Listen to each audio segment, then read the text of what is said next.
Et dans ce pays, nous voyons aussi les animaux sauvages, les bêtes féroces qui sont les géants de l'Antiquité, envahir les villes avec des scorpions, des dragons et des serpents sur leurs biceps.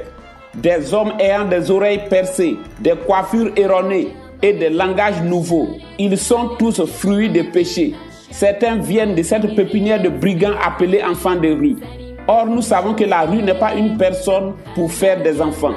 Ce sont donc des fruits d'adultère et de fornication, conçus dans des hôtels, marchés, bureaux, voitures, maisons inachevées et ainsi de suite. Avoir des rapports sexuels avant la dot, c'est aller contre soi, contre son pays et contre Dieu. Et la terre en est remplie. Les cités universitaires sont des centres de prostitution à grande échelle. Et la première dame leur distribue des préservatifs afin que le pays se souille encore, légalisant ainsi la fornication, l'adultère et la prostitution. Et la Côte d'Ivoire a persisté dans l'immoralité jusqu'à ce qu'une danse exhibant les femmes nues soit légalisée et exportée comme le café et le cacao. Des journaux exposant des femmes nues sont autorisés. Le Congo-Kinshasa, ce pays immoral, lui a toujours servi de modèle. Quand quelqu'un est censuré dans son pays, il peut venir librement s'exhiber ici en Côte d'Ivoire. La Côte d'Ivoire a démontré qu'elle peut, en matière de péché, faire pire que beaucoup de pays.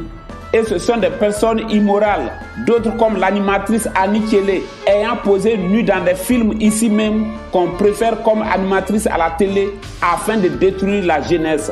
Un pays léger. Le diable a fait de la terre son Éden et de la femme son objet de publicité. Le diable a donné aux hommes d'autres marques de beauté. Or, selon la Bible, la marque de la beauté est le visage. Nous voyons le cas de Rebecca dans Genèse 24, verset 16. Le cas de Sarah, la femme d'Abraham dans Genèse 12, verset 11.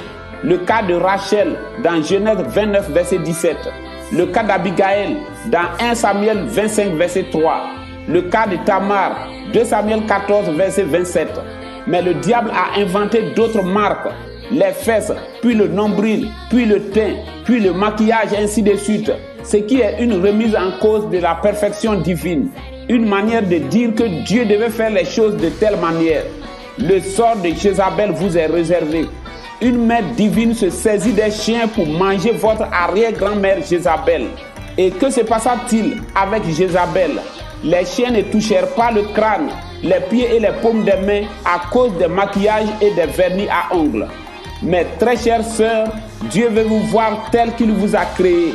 Restez tel. L'Assemblée dit Amen.